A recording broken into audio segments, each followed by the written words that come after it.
Down on my knees again, surrender. Hello everyone, and welcome back to another One Bible 1 Year. So today I'm not going to be doing a Bible study at the end of the reading. So sorry in ahead of time, but we are reading chapters 18, 19, and 20 of Deuteronomy. So let's get started. Remember that the Levitical priest, that is the whole of the tribe of Levi, will receive no allotment of land among the other tribes of Israel. Instead, the priests and Levites will eat from the special gifts given to the Lord, for that is their share. They will have no land of their own among the Israelites. The Lord himself is their special possession, just as he promised them. These are the parts the priests may claim as their share from the cattle, sheep, and goats that the people bring as offerings: the shoulder, the cheeks, and the stomach. You must also give the priests a first share of the grain, the new wine, the olive oil, and the wool at shearing time. For the Lord your God chose the tribe of Levi out of all of your tribes to minister in the Lord's name forever. Suppose a Levite chooses to move from the town in Israel, wherever he is living, to the place the Lord chooses for worship. He may minister there in the name of the Lord his God, just like all his fellow Levites who are serving the Lord there. He may eat his share of the sacrifices and offerings, even if he also receives support from his family. When you enter the land the Lord your God is giving you, be very careful not to intimidate the detestable customs of the nations living there. For example, never sacrifice your son or daughter as a burnt offering, and do not let your people sacrifice fortune or practice fortune telling or use sorcery or interpret omens or engage in witchcraft or cast spells or function as mediums or physicians or call forth the spirits of the dead.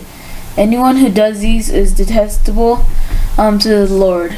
It is because the other nations have done these detestable things that the Lord your God will drive them out ahead of you.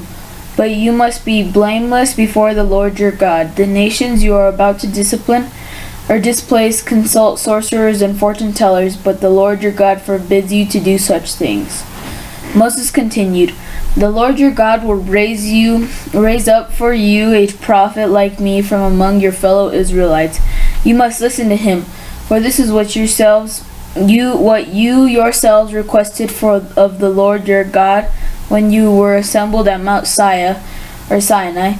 You said, don't let us hear the voice of the Lord our God anymore, or see this blazing fire, for we will die. Then the Lord said to me, what they have said is right. I will raise up a prophet like you from among their fellow Israelites. I will put my words in his mouth, and he will tell the people everything I command them. I will personally deal with anyone who will not listen to the message the prophet proclaims on my behalf. But any prophet who falsely claims to speak in my name, or who speaks in the name of other gods, must die. But you may wonder, how will we know whether or not a prophecy is from the Lord? If the prophet speaks in the Lord's name, but his prediction does not happen or come true, you will know that the Lord did not give that message. That prophet has spoken without my authority and need not be feared. Chapter 19. When the Lord your God destroys the nations whose land he is giving you, you will take their land and settle in their towns and homes. Then you must set apart 3 cities of refuge in the land the Lord your God is giving you. Survey the territory and divide the land the Lord your God is giving you into 3 districts, with one of these cities in each district. Then anyone who has killed someone can flee to one of the cities of refuge for safety. If someone kills another person unintentionally, without previous hostility, the slayer may flee to any of these cities to live in safety. For example, suppose someone goes into a forest with a neighbor to cut wood, and suppose one of them swings an axe to chop down a tree, and the axe head flies off the handle, killing the other person. In such case, the slayer may flee to one of the cities of refuge to live in safety. If the distance to the nearest city of refuge is too far, an enraged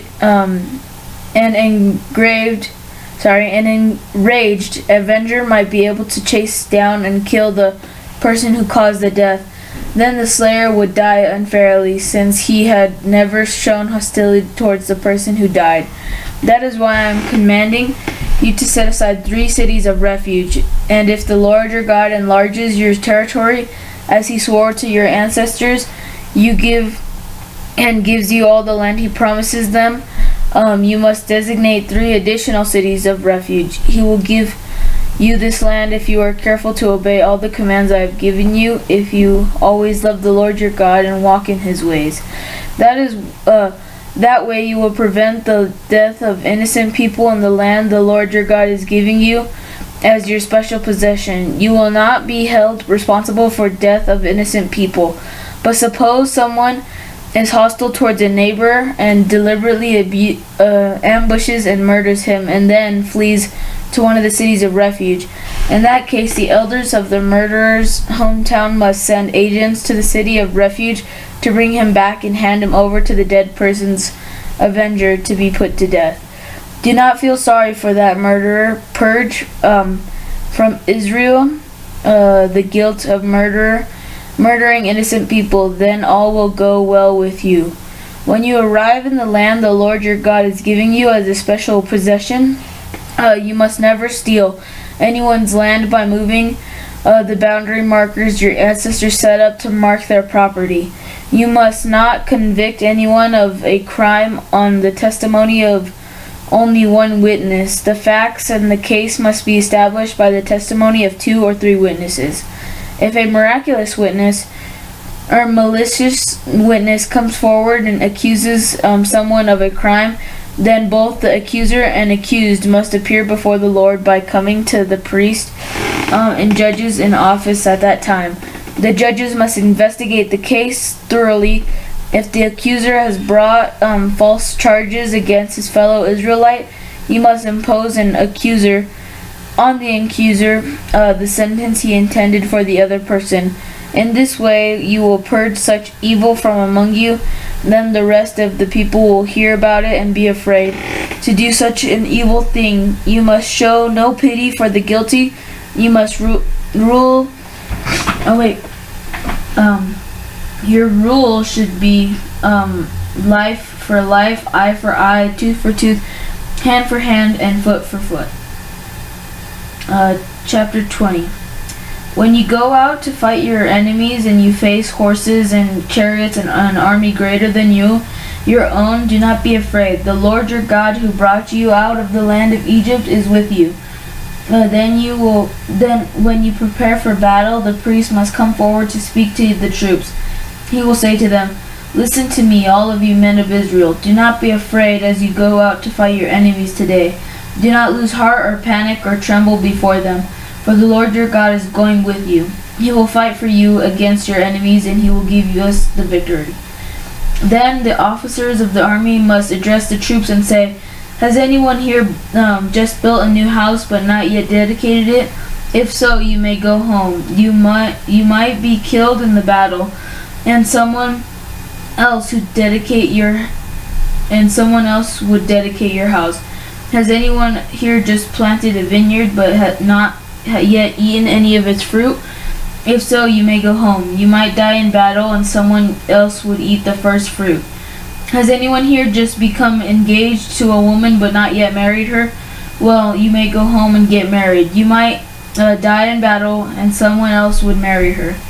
Then the officers would also say, "Is anyone here afraid or worried? If you are, you may go home before you frighten anyone else." When the officers have finished speaking to their troops, they will appoint the unit commanders. As you approach a town to attack it, you must first offer its people terms of peace. If they accept your terms and open the gates to you, then all the people inside will serve you as enforced labor. But if they refuse to make peace and prepare to fight, you must attack the town. When the Lord your God hands the town over to you, use your swords to kill every man in town, but you may keep for yourselves all the women, children, livestock, and other plunder. You may enjoy the plunder from your enemies that the Lord your God is giving you. But these instructions may apply only to distant towns, and not to the towns of the nations in the land you will enter. In those towns the Lord your God is giving you as a special possession, destroy every living thing. You must completely destroy the Hittites, Amorites, Canaanites, Perizzites, Hivites, and Jebusites, just as the Lord your God has commanded you. This will prevent the people of the land from teaching you to intimidate their detestable customs and the worship of their gods, which would cause you to sin deeply against the Lord your God. When you are attacking a town and the war drags on, you must not cut down the trees with your axes. You may not eat the fruit, or you may eat the fruit, but not cut down the trees. Are the trees your enemies? What that you should attack them? You may only cut down trees that you know are not valuable for food. Use them to make the equipment you need to attack the enemy's town until it falls. Okay guys, so that was it for our reading today. It was pretty quick, 11 minutes. So, thank you guys for watching. Comment, like, subscribe, and I will see you guys all tomorrow. Bye.